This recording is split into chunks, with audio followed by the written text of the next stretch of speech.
Hello viewers, welcome to my channel. I'm Hasham. So this video is the continuation of the previous video regarding capacity to contract.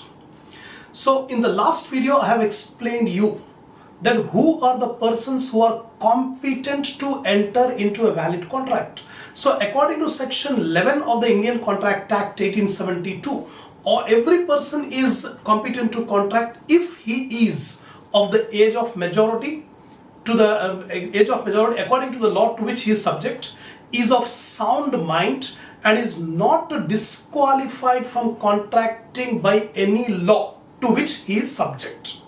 So this is the definition given by section 11 regarding who are the persons who can enter into a valid contract. The first one, majority of age. So section 5 of Indian Majority Act has already defined that a person who completes 18 years of age, he is called a major. He is called a major by age. So the rule will apply both to males as well as females. All these things I have explained in the last video. In this video, I am going to explain you about the special case for agreement of minor. Agreement with a minor. So this video is entirely on this topic of special case regarding agreement of minors, and also some practical problems we will discuss on this capacity to contract. So watch the video till the end. If you have not watched the earlier video, I suggest you to go to the playlist of my channel. Select the subject business law. In that, select the topic capacity to contract. Watch the first video, then only you can be able to understand this part. Now I am going to start special cases, special rules regarding minors agreement.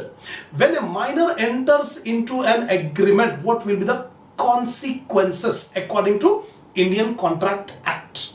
First one, agreements with minors are void ab initio. That means any agreement with a minor is completely void. Not only void, but void ab initio. What do you mean by void ab initio? From the beginning. From the beginning itself, it is completely void. And any amount paid to the minor cannot be recovered. There is a famous case law on this point. Agreements with minors are void ab initio.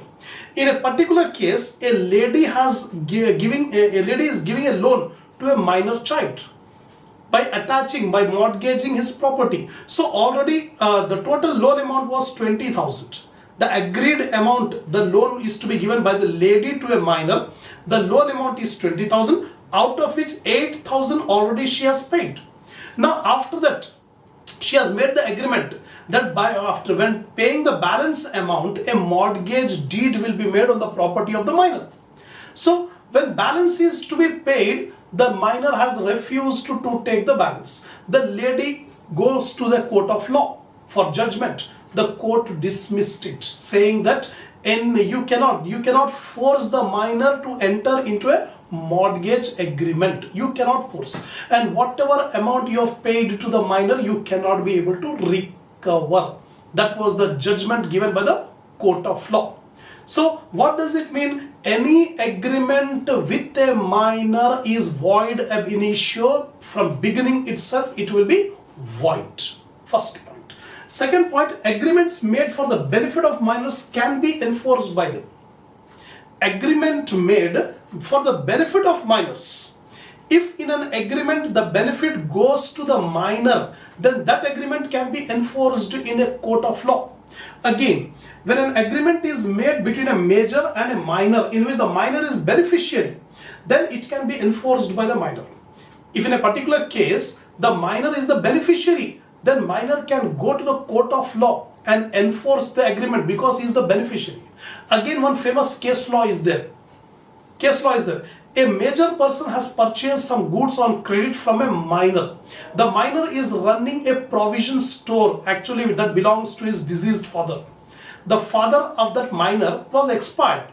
That the minor is running that provision store.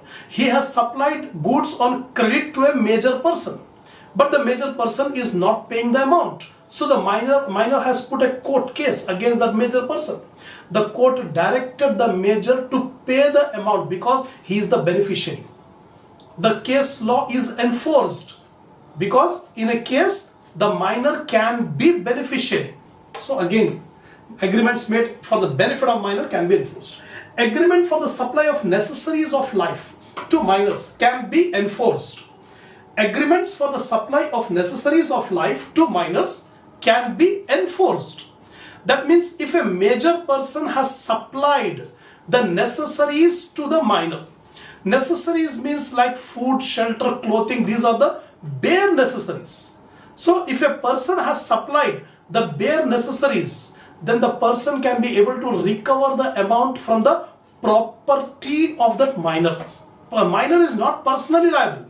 If the minor is having some personal property, from that property amount should be paid to the supplier of necessaries. And necessaries does not mean only food, shelter, clothing. Apart from that, a number of services like education, medical services, marriage expenses, funeral expenses, these are also called necessaries. So if a person has paid for the necessary goods or necessary services, then the person can be able to recover the amount from the property of the minor. That is the point. Next one, minor's agreement cannot be ratified. If a minor has entered into an agreement during the period of minority, later on when he becomes major, he cannot ratify the agreement whatever he had made during minority period. Because once an agreement is made during minority, it cannot be ratified. The ratified agreement will also become void. If the agreement is ratified, then the ratified agreement will also become void. Next one is minor can plead minority at all times. Once a minor, always is a minor. Suppose if a minor has misrepresented his age, he disclosed that I am a major. Later on it was found that he was a minor. Then the agreement is void. He cannot be prosecuted for misrepresentation of age, because when he expressed his age, that itself is a void. Next one, minor not liable for any civil torts, civil mistakes. If a minor has done any civil mistake and due to which the other party, the other major has incurred some loss, in that case, the major cannot bring any action against the minor. Even the parents also not liable for the wrong done by the minor. Next one is a minor can be admitted to become a partner. According to Indian Partnership Act, a partner can enter into the benefits of a partnership firm. A partner directly cannot make a partnership firm, but with the consent of all other partners, a minor can be admitted to the benefits of a partnership firm. So, in that case, he will get the profit, but he is not liable for losses. And his liability will only be to the extent of amount contributed to the firm. Next one is a minor can become a shareholder. Actually, a company cannot allot the shares to a minor, but by mistake, if a company has allotted the shares to a minor, then the company has to give the benefit of this shareholdings to the minor. The company cannot avoid the contract because the minor is a beneficiary. Next one, minor can become an agent of a major person. If a minor wants to become an agent, he can become an agent of a major person. In that case, the liability will be completely on the head of the principal, not on the agent. Any money paid put to the minor cannot be recovered.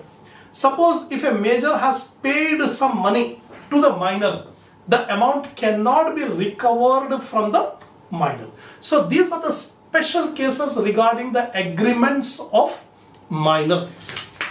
Now I am going to explain you about some practical problems on capacity to contract. So these problems already I have uploaded in the link under my description.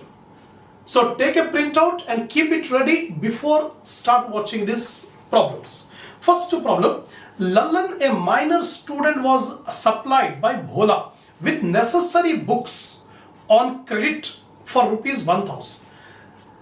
See the points of the problem carefully. Concentrate on the points given in the problem. Lalan, a minor student, was supplied by Bhola with necessary books on credit, rupees 1000. On Lalan's failure to pay the agreed amount, Bhola sues Lalan. Can Bhola recover rupees 1000? See, Lalan is a minor and Bhola is a major. So Bhola has given 1000 rupees for the books purchase, books required by Lalan. Now later on he wants to recover the amount. Can he recover? Yes, because just now we have seen if a person supplies the necessaries to a minor, then the person can recover the amount from the minor's property. And these books will come under necessaries only, necessary for education. Books are required for education, so it comes under necessary. So in our problem, Bhola can recover the amount from Lalan out of his personal property. The minor is not personally liable, but only if he is having property, from that property 1000 rupees should be paid to Bhola. Next, a minor fraudulently represented to a money lender that he was of full age and obtained a loan of rupees 500. Does the money lender have the right of action against the minor for the money lent or for damages for fraudulent representation? So minor, by misrepresenting his age, he has borrowed, he has taken a loan of rupees 500. Now the question is, can the lender recover the amount of rupees 500 from the borrower minor? Or can he prosecute the minor for misrepresenting the age? No. In both the cases, the lender cannot do anything against the minor. The lender cannot recover the amount paid to a minor 500 rupees. And the lender cannot bring any action for misrepresentation of age. So just now we have seen 2 points. A person cannot recover the amount which is paid to a minor. First point. Secondly, a minor cannot be prosecuted for misrepresenting his age. So in both the cases, the lender cannot do anything against the minor. Third point, Atul, a minor, borrows rupees 5000 from B and executes a promissory note for the amount in favor of Bharat. So Atul, he has borrowed 5000 rupees from B. B is a major. Atul is a minor. The minor has borrowed rupees 5000 from a major and executes a promissory note. First of all, when he executes a promissory note itself is void because an agreement with a minor is void ab initio. So whatever promissory note he has given, that itself is void. On his attaining majority, the minor executes another promissory note in lieu of the first one, which is then cancelled. Is the second promissory note valid? No. Just now I told you, a minor cannot ratify the agreement which he has made during minority period. Whatever agreement he has done in minority period, that itself is void. So he cannot ratify agreement. If he makes a ratified agreement, the ratified agreement will also be invalid, will also be void. Next one, Dhoni, fourth problem. Dhoni, a minor, lends 3000 rupees against a bills of exchange. Dhoni, a minor, lends 3000 rupees against a bill of exchange executed in his favor. Is the borrower liable to repay the money? Yes, of course. Borrower is liable to repay the money because a minor can be a beneficiary in an agreement. A minor can be a beneficiary in an agreement. So here Dhoni, a minor, lend rupees 3000. He is the beneficiary. So he can bring an action against the major person from whom amount is due. Next, fifth one. A grocer supplies monthly ration for 6 months to Bunty, who is aged 17 years. On Bunty's failure to pay, he sues him for realization of his dues. Will he succeed? Yes, of course. Because the law says if any necessaries are supplied to a minor, the amount of necessaries can be recovered from the personal property of the minor. Here Bunty, who is aged 17 years, is a minor. The grocer has supplied the ration, and ration comes under the category of necessary. So the grocer can be able to recover the amount from Bunty because ration is a necessary item from the property of Bunty. Then last one, sixth is the last point. A lady gave a loan of rupees 20,000 to a minor by mortgaging his property and paid 8,000 rupees as advance, with the stipulation that balance shall be paid after executing mortgage. But minor did not take balance amount, so she filed a suit. Will she succeed? Just now I told you she will not succeed, because an agreement with a minor is void ab initio.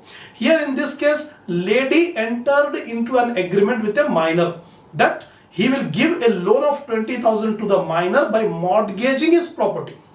That is the condition, that is the agreement.